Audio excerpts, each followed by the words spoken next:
Hello, and welcome to the Compassionate Men interview series. Today I'm delighted to be talking to Michael Brabant. Michael has a website called integralawakening.com and is a bunch of things. He's a counselor, he's getting his PhD in psychology, and he's also what I consider a spiritual teacher. So thank you for joining us today, Michael. My pleasure. So I want to know a little bit about your I don't want to call it. I don't even know what to call it, but your journey.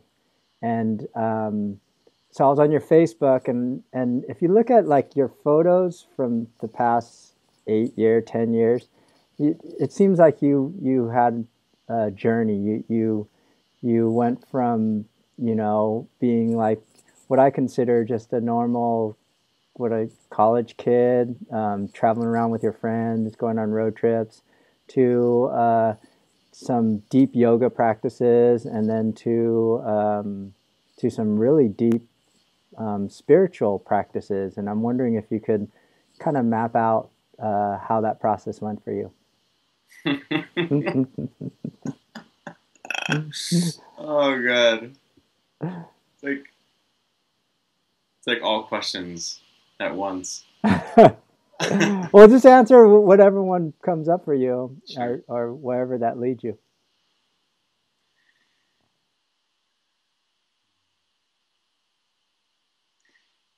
I really feel that there's so many versions of us operating at once. And the expression of who I am today was present then. It was just gunked over by a lot of conditioning and a lot of insecurity and it was more of the reflection of who I was around me.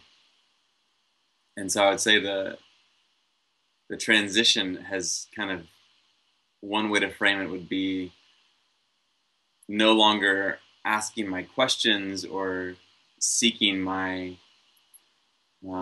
validations from anywhere other than kind of inside and up.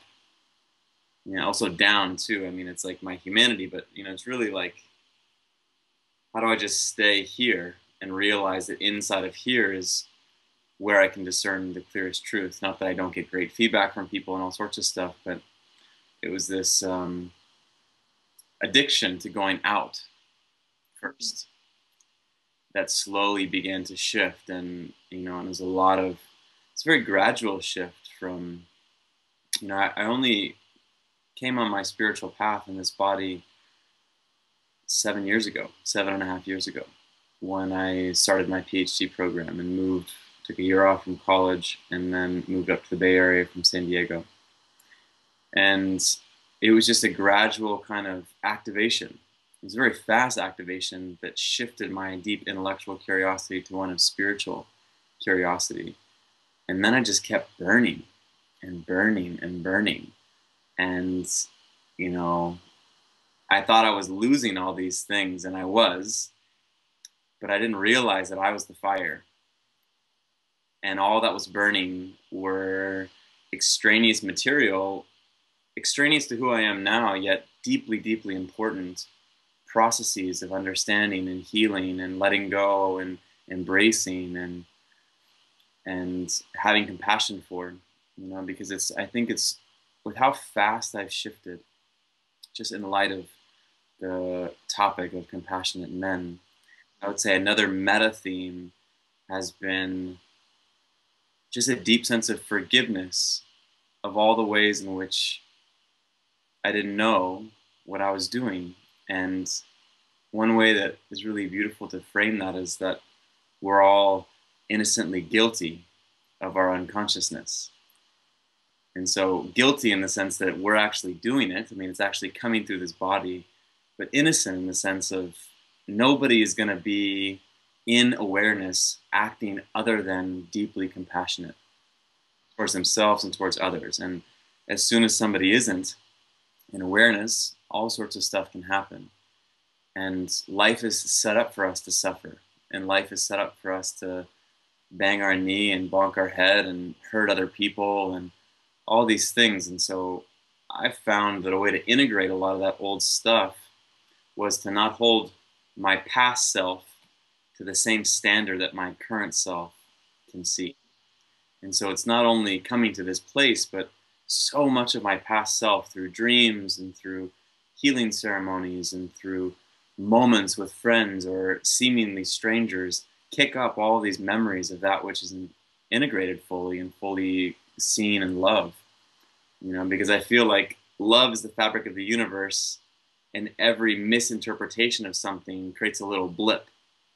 And through synchronicity and through reminders from life and an invitation from my moment to moment experience, I continue to see these blips. And smoothing out those blips back into love enables me to radiate more and more of the flame as there's less and less that needs burning. So I could have gone so many directions there, but I'll just leave No, it at I love the direction you went, and there's so much in there that I'd like to pick up on. One, there's the self-compassion piece that I think is so important. And, it just brings up that what Jesus said on the cross, God forgive them, they know not what they do. And I think for me, that also applies to myself as well. Like you said, we're at different consciousnesses at different points of our lives. And, God forgive myself for I knew not what I did, what I was doing. I knew not that I was not in alignment with that love or with that compassion or with that divinity. And and I think that's such an important piece, especially for men, because in a lot of ways, men are socialized to be out of touch with their bodies, out of touch with their emotions, out of touch with divinity in a lot of spheres. So I think it's very important that we have that self-compassion, and I love that you brought that up. The term you use is guilty innocence. Is it guilty innocence? innocently guilty. Innocently guilty, innocently guilty. So um, I think that's an important piece. Yeah, what I would add to that, and this is something that one of my teachers really supported me in seeing. I kind of was going through so many healings and so many cycles of dark nights of the soul, and it seemed like it would never end. And and I was just like, gosh, how many layers do I need to go through? Because I feel like I've just gone through so many, and my whole existence for the last 7 years has been about awakening and helping other people awaken and learning and releasing and all this kind of stuff. And so it's my whole existence. It's what I do all day. It's what I do on my off time. It's just all about that. And so it's very, very diligent. And but in those moments of feeling like it's never going to end, my teacher reminded me. She's like, "You're going through this stuff, and you're facing all of your humanity in service of developing compassion for all beings in all situations." And normally, we're so kind of centered in our suffering in the deepest, darkest times and wanting to get out of it or wanting to serve other people to help us avoid it or make that more spiritual move. And really, the more we fight against what's coming up, the longer it persists because we're not learning the lesson. And when we realize that our suffering is actually, especially for those that are interested in serving other people, our suffering is a necessary prerequisite for us to stand in the face of anything and everything that life and suffering souls coming to us for support can throw at us, and just stay totally open, totally in love, and be empathic or or or be empathic but not necessarily expressing empathy.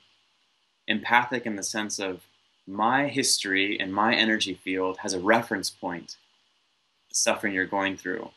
But because I've healed it and loved it in myself, I don't have any agenda for you to not suffer. And I'm not thrown off or pushed away by your suffering that you're bringing forth. I actually don't see it as suffering.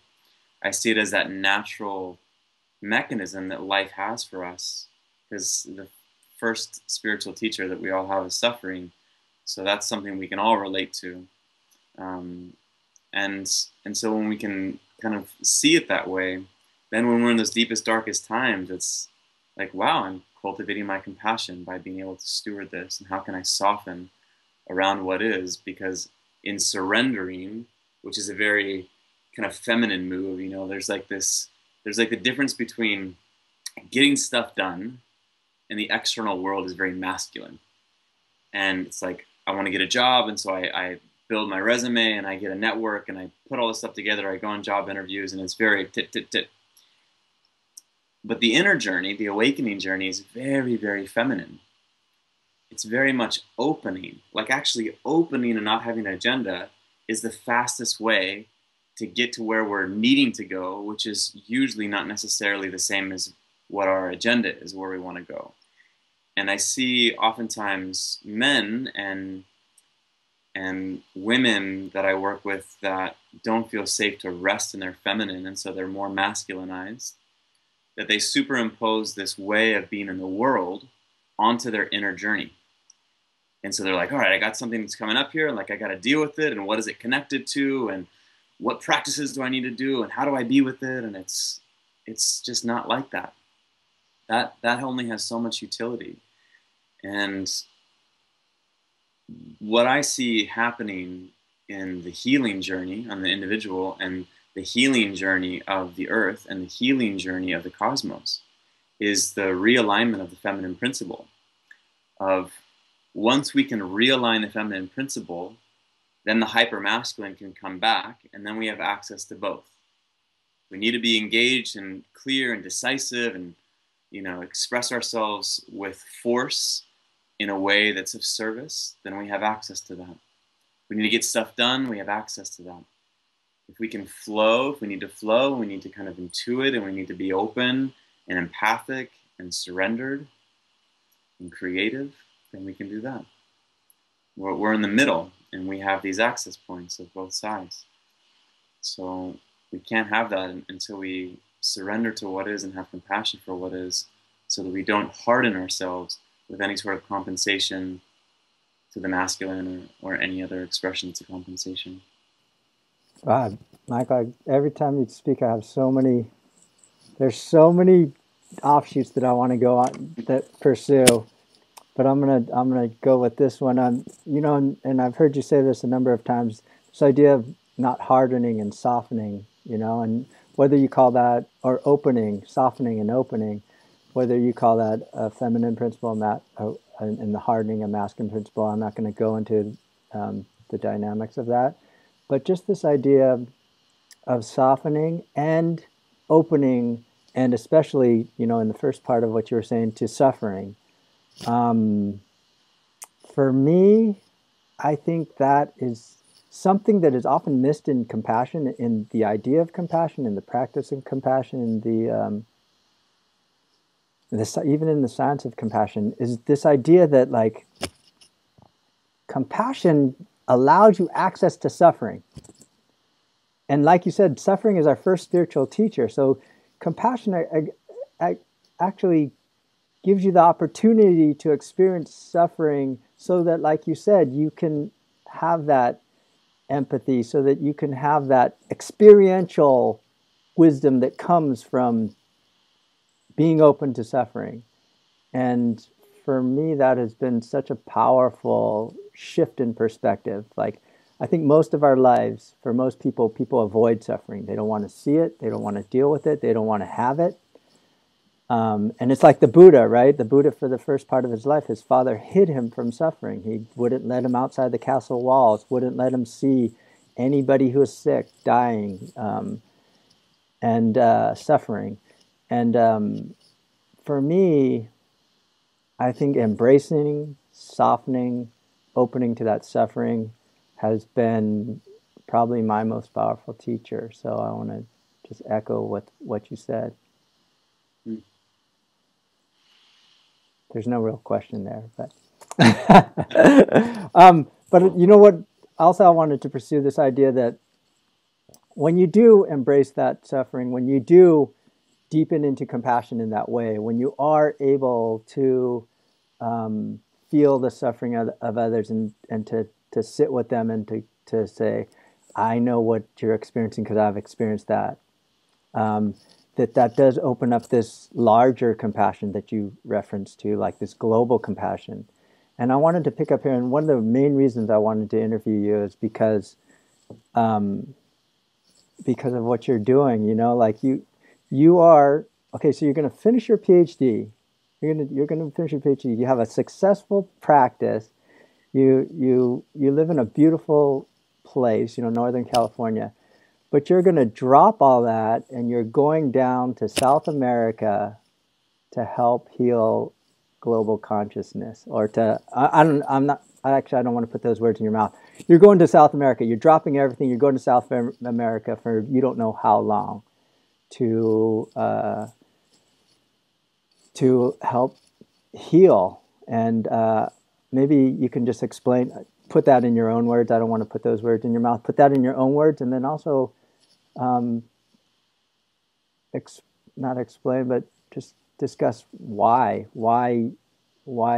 you feel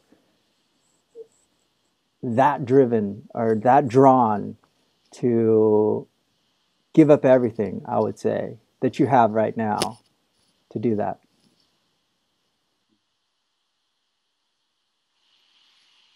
Hmm. So when I was talking earlier about the burning and agenda, I've said a couple of times.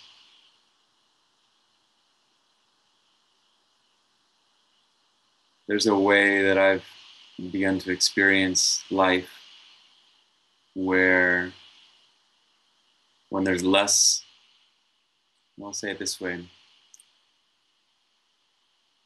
Some people have talked about prayer being talking to the divine and meditation being listening. Meditation to me is a practice, and it's also a realization of emptiness of thought and emptiness of agenda and emptiness of trying. And that emptiness allows for listening. And through my many twists and turns, this is my second PhD program.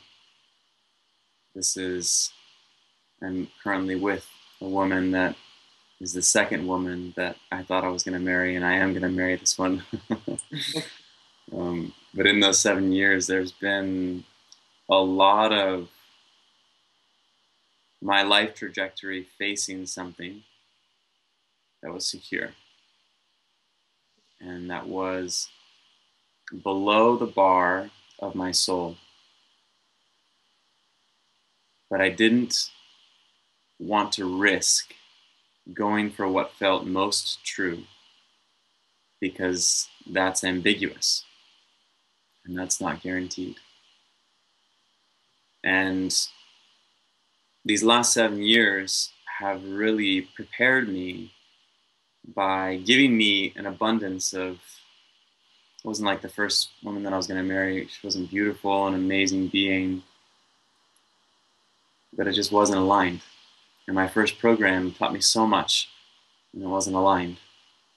And being a yoga teacher and all this kind of stuff was great, and it wasn't aligned to my deeper calling as somebody that helps people fundamentally awaken to their true nature and to embody as a human being with a recognition of our spiritual beingness deeply embedded within the ways in which we engage in this three-dimensional world. It's not bypassing away from anything human. So all of these, like when you can look at the woman that you just proposed to and look her in the eye and tell her that you love her and tell her that I can't be with you, and see all of what she thought was happening crumble in front of your eyes, it makes it a lot easier to more and more deeply align to other things because there's a certain recognition, as I'm in relationship to the ways that I unwind, or the ways that I relate to people, or the people that I relate with, or the books that I read. I'm in relationship with these different things, and you can kind of feel the deeper alignment or the misalignment and the gray space in between.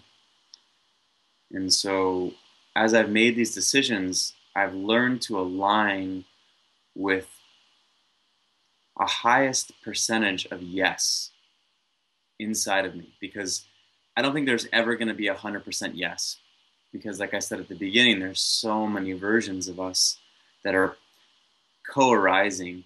And I think part of awakening is continuing to get behind and behind and behind and behind and behind all the conditioned perspectives on top of our true nature, until we can rest and look from the reality that we're perceiving. And traditions have called this a non-dual realization. So along that path towards seeing clearly is making adjustments. And I feel as I continue to burn through all of this karma, for lack of a better word, from myself, my life, my traumas, my ancestors, all the collective groups that this body represents and is connected to, men, at this my age, young men, Americans, are connected to all these things. As we begin to really get behind everything, it's very clear to me that my inspirations are no longer coming from me, and they never have. But we have these inspirations, or we have these thoughts, and since we identify with what's coming up inside of our awareness, all of a sudden we have ownership of it. And when we stop identifying so much with what's coming, then we realize that the inspiration that comes through us and the life that's inviting us is very, very divine and very, very inspired. Anybody that pushes away anything in their reality and says, oh, it's not supposed to be like this, or I wish they wouldn't do that, or I wish it wouldn't be so hard, is basically saying, I want to slow down my awakening, and I want to increase my suffering. If we really realize that every time we put a stop sign to reality, we're saying, I'm slowing down my awakening and I'm increasing my suffering, I think we would face things very, very differently. And so the question for me for a long time was, how do I get out of my suffering? And as I got out of my suffering, and that's not my motivating factor anymore, my motivating factor is, how can I be of highest service? And, that starts with just kind of like being kind to myself, and then being kind to those around me. And then as I'm working with people, working with my clients and helping them become more and more free, and then working with groups, and then becoming leader or co-leader of different communities and environments. And so the scope of service has continually expanded, kind of exponentially. And I think there's something far beyond humanity and far beyond this earth that we are co-responsible for. And so I've just been listening, and my life is saying, finish your PhD and follow your destiny. And it doesn't mean that everybody needs to follow their destiny to South America. That's just my destiny. And I can't talk about the details so much. What I can talk about is that the earth is going through a tremendous transformation right now. And I'm positive that it'll become more apparent to everyone, not just those that are on the spiritual path. And there's things that need to be done on a societal level, and policies that need to change, and the way we use fossil fuels, and the way we grow our food, and the way that we exchange commodities, and the way that we govern our countries. These things need to change. But unless we deal with the undercurrents and the collective karma, then anything that we change on the external is going to be usurped by that which is unmetabolized on a collective level. And we see it in the European Union. They create the euro to unify economically all of these countries, and they create these places where you don't have to, you can just travel freely between countries. And yet there's hundreds and at times thousands of years of war history underneath all of them. And so we have to do this subtle activism behind the scenes in the grid of reality, working through all the injustices that have been committed to the indigenous peoples, to the oppressed, to all of these things before postmodern self is going to create some new paradigm on top of the shoulders of the giants that have come before us. And so my work in South America feels like in support of that collective clearing. So the brilliant innovators of a new society and a new future will be able to have their ideas land and click in. And I also am feeling that, and I've learned this through different teachers, but the United States, we're very death phobic, and we're very much like life is the end, or death is the end of our life. And if we can't fully face our death, and we don't have a rite of passage that faces us face to face with death and with our mortality, then we're going to live our life scared and not fully showing up. And at our deathbed, we're going to freak out, and we're going to have a very, very deep existential anxiety come over us, because all the stuff that we deeply yearned to do and to be, we were too scared, or we made excuses, or we put it off. And at the end of our life, there's no more excuses and there's no putting off, because death is facing us. So part of going down south is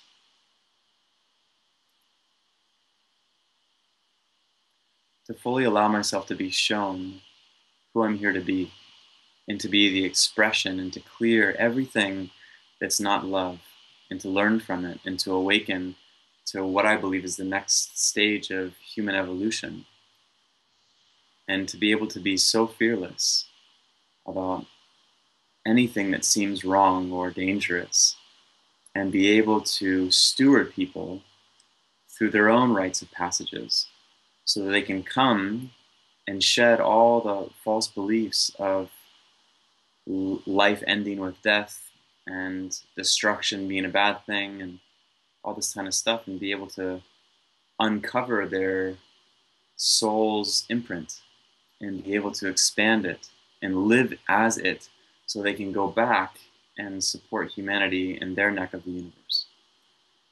And so that's as much as I can see now, but generally the last thing I'll say is that my life just feels more and more like a blessing, and my existence feels more and more like a sacrifice. Not in a martyr way, but in a way of like, I'm here to be used. We're all here to be used. But the trick is to not go to that sort of, my life is a sacrifice, before it's an actual realization. Because there's all sorts of spiritual ideas and ideals that we jump to as an escape from our psychological pain of separation, and all the experiences we've had in this body, and all the lack of forgivenesses that we've had for ourselves and others. And so I'm finding that there's an invitation into this. Like, it's really weird to call myself a spiritual teacher, yet life is inviting me into that role. And one of my teachers said, there's no such thing as a role of a teacher, there's just competency in action. And so the realization that's coming through me, the skill set that has been given to me, and the opportunities before me lead me to be in the context of being a spiritual teacher. But anybody that says I'm a spiritual teacher is suspect in my eyes. We're shown who we are, and I'm just learning to listen. and to follow that divine instruction. And then, be agile. And but I feel a calling that's much deeper than my agenda or my knowing. And I feel that part of this is actually the last thing that I'll say. Part of this shift is to a level of existence and a level of thinking and perceiving that is beyond what we can fathom, that is not an extension of the past or our present. It's a quantum leap from the future that we can't perceive at this level of mind. And I know it's going to take people. Somebody said something the other day. They were at their therapist's office and they had this placard in the bathroom that said, sometimes the only mode of transportation is a leap of faith. And I find that the leap of faith that I've taken in my life up to this point has led to massive awakenings, massive shifts, and a lot of magic in my life. And this feels like the biggest one. And it feels deeply aligned, and I just continue to listen despite what other people's fears projected onto me may bring forth. And so it's really important that when there's a yes at the level of soul, that we follow it and expect that there'll be resistance from those around us and our own mind. And if we can stay connected to that which is most true, it'll cut through all that's false to reveal what's true. Wow. Um, you know, what comes up is one of the greatest gifts, Michael, that you've given me is the Ho'oponopono. And it really connected me with my Hawaiian lineage and my Hawaiian grandfather. But I've been doing a lot of research on it. And, if you look at Ihaleakala Hugh Len, the doctor who went into that that criminally insane ward and did the Ho'oponopono and cured the pit. Well, he doesn't say cured, but just shifted the energy there. His idea is that the cleaning that you do with Ho'oponopono is like similar to what you're saying, getting you in line with divine energy, which is going to clean not only you, but it's going to help clean the universe, help other people release that, what he calls, that junk that plays through your subconscious mind. Um, and yeah, so what I wanted to, that seems so similar to you listening to the yes and following that, and sacrifice, this idea of sacrifice, not like, oh, I'm going to sacrifice this, I'm going to sacrifice that, but like actually embodying sacrifice rather than naming it, just doing it, embodying it. Um, so there's a question that I wanted to ask you is like, how did Ho'oponopono come into your sphere, and how has it worked for you, or how does it affected you? And then also related to this is, you sang this beautiful song and you sent me a recording, and I'd like to share it. I think there's so much energy in that. I actually taught it to my sons. My sons sing it now. And there's so much energy in that. And I was wondering if you could just sing that song for us, because, just for anybody who's listening to this, I mean, there's vibration being transferred here, whether it's through YouTube, whether it's through your voice, whether it's through anything. There's vibration that's being transferred, and I find that it's very healing. And I'd like to gift that to others who who are on this path. Mm. Thank you, brother. So beautiful. So, I think I've heard of a Ho'oponopono in the past, and it was kind of couched in these new age circles of like, oh, just say thank you, I love you, and all your pain goes away. And I was like, oh, okay, yeah. Um, and then I was shown it by my main teacher now, about 3 years ago, a little over 3 years ago. And there's so much unconscious pain that we perpetuate by our resistance to life. And so much self-hatred we perpetuate by believing our thoughts and by either resisting our thoughts and going to ways to numb ourselves, or believing our thoughts. And Ho'oponopono is, I kind of feel it as like the feminine path to awakening. So the masculine path to awakening is more seeing things as they are. Or if a thought comes up, like a thought is arising, or anger's coming up, anger's arising, rather than I am angry. And so it's good to notice these things, but sometimes the masculine path can be very objectified and very distant. So even if you're saying like sadness is arising, sadness is arising in this body, it's not, you're not actually feeling it. And I find that people either like go into emotions and they kind of flounder in it and they get stuck and they kind of recycle it like a revolving door, or people dissociate from it. But if you're dissociated in a spiritual way, then it's more okay. And so the trick is how to be fully in it to the part of you that's feeling it, and to be fully surrounding it in awareness, and then loving it and cleaning it from awareness by saying, I love you, thank you. And I love you, thank you is kind of like little divine helpers that are an expression of our higher and divine intelligence that can help us rewrite these belief systems that lead to thoughts such as, I can't do it, or I'm not good enough, or I'm not lovable. And so I started just doing it. I started just saying, I love you, thank you. And breathing this color indigo, which is kind of like this high vibration light that brings forth that of lower vibrations to be cleared, and also is like a high vibration spackle. When we release something, our body's used to having it in our system. And so when we have tears or we release some anger, whatever it is, there's like a hole in our field, and the indigo light helps to fill that hole so that it doesn't attract another thing of that which we just released, similar to that. And what it did was really help me stop fighting my reality. And when I can stop fighting my reality, I can see that life is set up for us to awaken.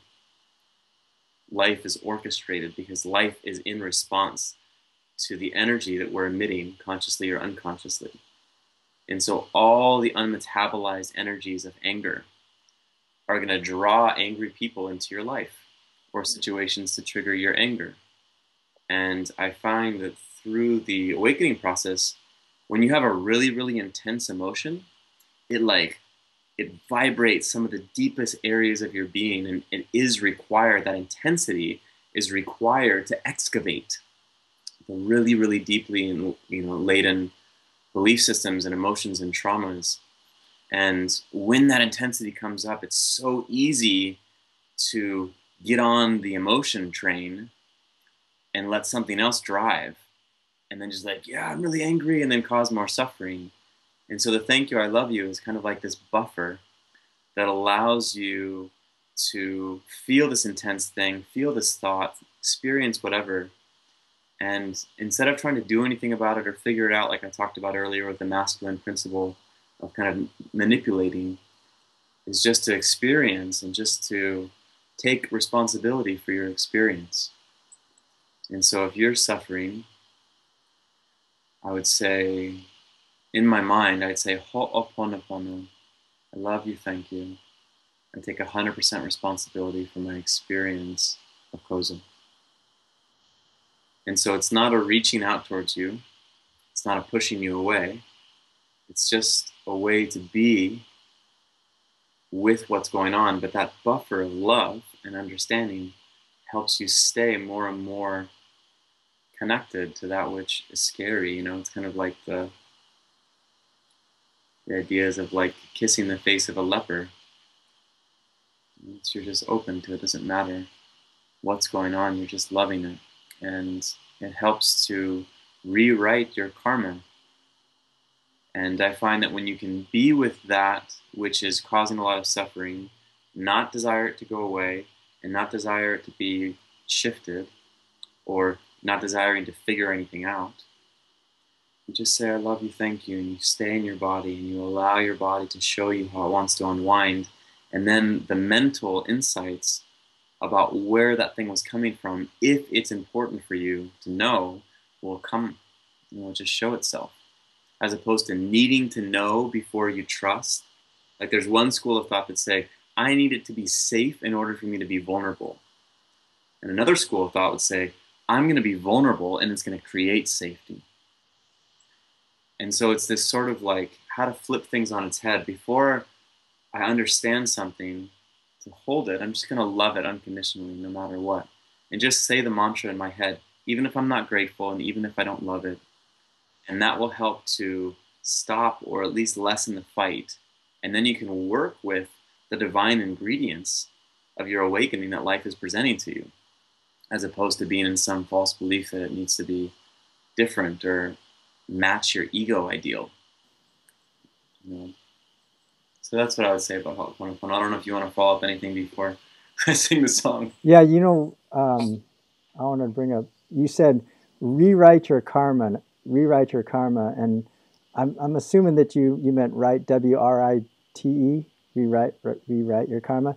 But I wanted to add something that you actually said that's in there as well. Because I've been doing a lot of research on Pono being righteousness, right, divinity. And so ho'oponopono actually means, ho'o means to turn into action, to do, to, and then pono means right, and then pono means right. So, there's this one, they call her Auntie Aloha. She says that ho'oponopono actually means to make right more right. And so there's this idea of not only rewriting your karma, not like rewriting your karma, but rewriting it, right? Making your karma right again, like bring you back to divinity, making your karma divine again, making your karma righteous again, rather than, separation and suffering. And for me, that's a strong practice for me, that I think about Ho'oponopono as like, when I do Ho'oponopono, I think divinity is here, righteousness is here, right is here, and I'm rewriting it. I'm making it right again, because all these interferences, social conditioning, conflicts, they're hiding this divinity and righteousness. And I just think it's a beautiful practice. I've been doing it whenever something arises in me, even during this interview, like a couple times, I felt something arise and I was like, oh, I need to ask this question, or, oh, I wonder if, like I got concerned because with the Skype, if I look you in the eyes, which I like to do, Michael, then it looks like I'm not looking you in the eyes, because I have to look this little camera at the top of the computer in the eyes. So I started get this thing was arising, like, oh, Michael's just going to think I'm not looking him in the eyes, because I'm looking at your eyes, And then I just ho'oponopono. I said, please forgive you, thank you, I love you. I just did that little song, and it settled.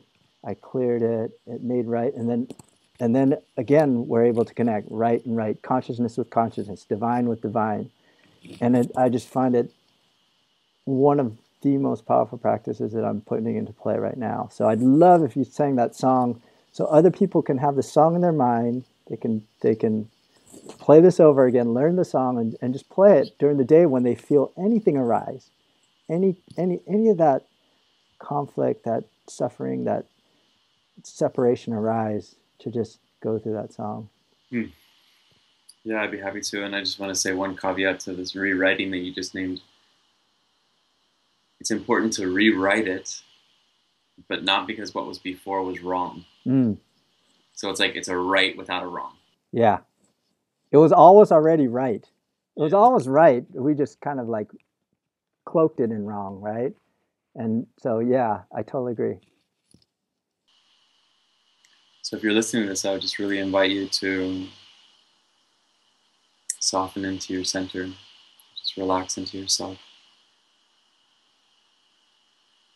And imagine that there's a stream of indigo light, like a waterfall above your head. And if you don't know indigo, it's like purplish blue, midnight blue, purple. You just let this waterfall that's as wide as your body just begin to pour through your crown, move down through your body and your legs. And I like to think of the indigo color like a magnet, and all of our gunk and our self-judgments and our fears and insecurities like metallic shards. And this magnetic flow effortlessly grabs these metallic shards and recycles it down into the earth.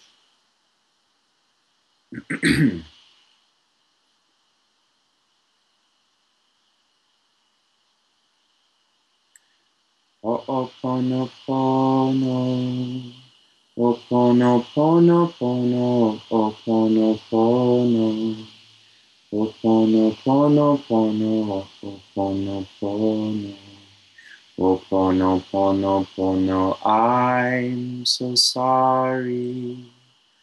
I love you. Please forgive me. And thank you. I'm so sorry. I love you. Please forgive me. And thank you. Ho'oponopono. Ho'oponopono, Ho'oponopono, Ho'oponopono, Ho'oponopono, Ho'oponopono. I'm so sorry. I love you. Please forgive me. And thank you. I'm so sorry. I love you. Please forgive me. Thank you. You can just keep repeating that over and over as much as you like, humming it or singing it. Thank you so much, Michael.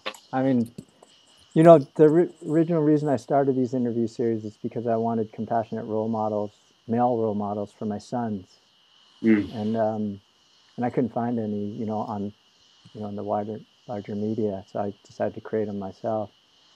And so this is kind of like, my sons aren't, they're 7 and 4, they're not really old enough to watch interviews like this, but what I'm creating is like, an archive. So when they do get old enough, I'll say, this is what I think compassion is. This is what compassionate men are. And it warms my heart to think that,